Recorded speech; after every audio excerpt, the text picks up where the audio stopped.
Reverse మనం వచ్చేసి it is పండుగ అనేటువంటిది వచ్చేసి స్వీయ రచన. క్రింది ప్రశ్నలకు జవాబులు అనేటువంటి రాయండి.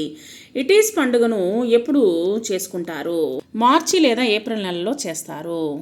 కుదురు వద్ద ఏం పెడతారు, దాన్ని ఎలా తయారు చేస్తారు? కుదురు వద్ద బోనం పెడతారు, దాన్ని మామిడి ముక్కలను బియ్యంతో కలిపి తయారు చేస్తారు. ఇట్ ఈజ్ పండుగ రెండవ రోజు ఎలా జరుపుకుంటారు?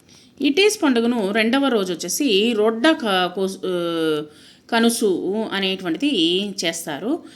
రొడ్డ అంటే మామిడి, సీతాఫలము మొదలైనటువంటి ఆకులు. కనుసు అంటే ఊరేగింపు. ఈ ఆకులను ఒంటికి కట్టుకొని తలకు పక్షి ఈకలు పెట్టుకొని ముఖంపై నలుపు తెలుపు రంగులు చారలుగా పూసుకుంటారు.